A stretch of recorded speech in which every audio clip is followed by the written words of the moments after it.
आज अनुपूरक बजट 2,904 करोड़ 42 लाख और जो मुख्य बजट है वो 1,12,603 करोड़ 40 लाख। तो कुल मिला के अब अनुपूरक बजट का आकार 1,15,507 करोड़ 82 लाख का हो गया, जो अब तक के छत्तीसगढ़ बनने के बाद ये सर्वाधिक है। इसमें राजस्व व्यय 2,467 करोड़ 99 लाख और पूंजीगत व्यय 436 करोड़ 43 लाख। इस प्रकार से आप देखेंगे कि हमने सारे जो मापदंड हैं उसके हिसाब से हम सब में खरे उतर रहे हैं।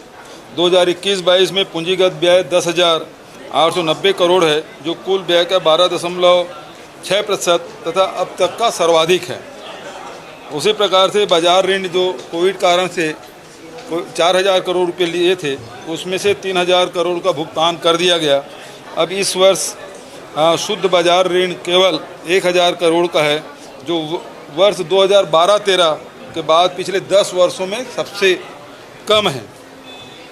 वित्तीय घाटा भी हमारे जीएसडीपी का मात्र 1.70% है। उसी प्रकार से जो जीएसटी क्षतिपूर्ति है 4,965 करोड़ तथा केंद्र द्वारा दिया गया पूंजीगत व्यय हेतु ऋण 223 करोड़ कम करने पर यह 1,424 करोड़ होगा, जो जीएसडीपी का मात्र 0.36% है। और उसी प्रकार से आरबीआई के अनुसार विगत 5 वर्षों में औसत कमिटेड व्यय वेतन, पेंशन एवं ब्याज भुगतान सभी राज्यों में सबसे कम है, राजस्व व्यय का 23%। इस प्रकार से विकासात्मक व्यय में सभी राज्यों में सर्वाधिक 73.4% है। और भारत सरकार के जो 15वीं आयोग के जो अनुशंसा है उसमें 25% तक के से कम होना चाहिए कुल ऋण दायित्व। तो हमारा जो ऋण दायित्व है मात्र 20.74% है। भारत सरकार गुजरात और उड़ीसा के बाद हमारा सबसे कम प्रतिशत है। भारत सरकार खुद 48% का अनुपात है, जो छत्तीसगढ़ से 2 गुना से भी अधिक है। और इस प्रकार से जो भारत सरकार के जितने अनुशंसाएँ हैं उसमें हमारी सरकार खरी उतर रही है। बहुत सारे इसमें प्रावधान किए गए हैं। जो रूरल इंडस्ट्रियल पार्क है उसके लिए बिजली बिल आधा दिया जाएगा, क्योंकि पूरे गांव में हमको रूरल इंडस्ट्रियल पार्क बनाना है और वहाँ जितने भी हमारे स्व सहायता समूह के बहनें हैं, युवा हैं, यदि कोई वहाँ से रूरल इंडस्ट्रियल पार्क में जो इंडस्ट्री लगाएंगे उनको जो बिजली है वो पूरे खपत का आधा बिल ही उनको देना होगा। उसी प्रकार से गिरौदपुरी, भंडारपुरी, दामाखेड़ा के विकास के लिए भी हमने राशि की व्यवस्था की है। साथ ही राजिम पुन्नी मेला के विकास के लिए भी राशि इसमें रखा गया है।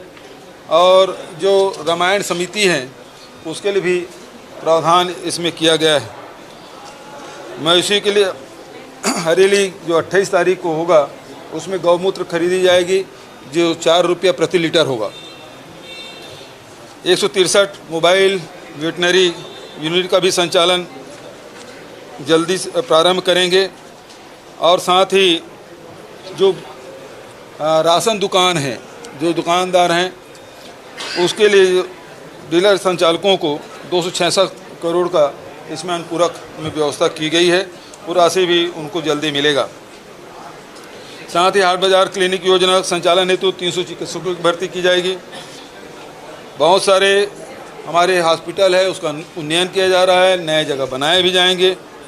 और साथ ही शासकीय चिकित्सा महाविद्यालय कांकेर, कोरबा, महासमुंद और साथ कैंसर संस्थान बिलासपुर के लिए 250 करोड़ का प्रावधान किया गया है। आदिवासी की संस्कृति देवगुड़ी और गोटुल के संवर्धन और विकास के लिए भी इसमें व्यवस्था की गई है। लगातार उसका निर्माण किया जा रहा है।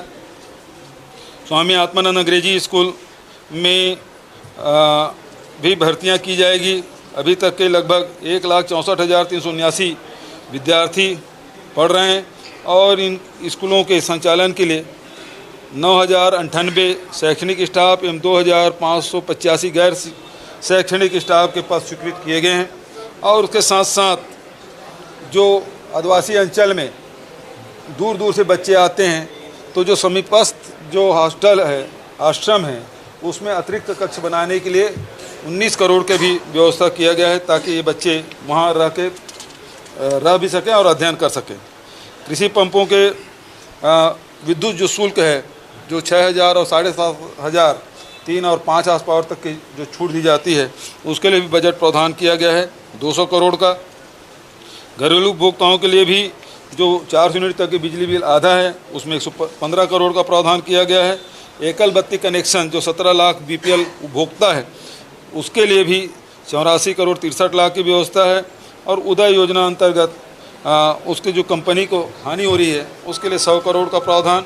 अब मुख्यमंत्री शहरी विद्युतीकरण योजना के लिए भी व्यवस्था की गई है। साथ ही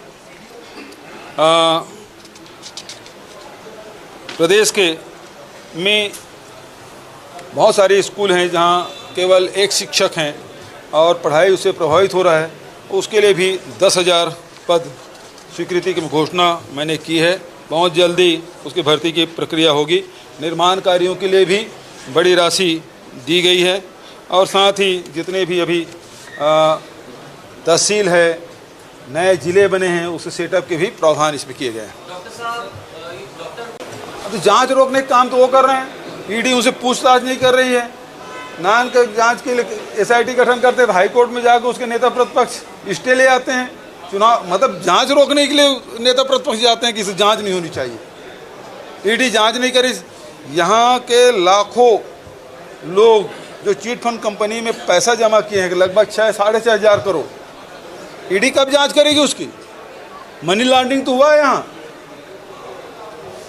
वहाँ नेशनल हेराल्ड में जो कांग्रेस की एक संस्था है, कांग्रेस संगठन ने वो पैसा दिया है, उसकी जांच तो कर रहे हैं।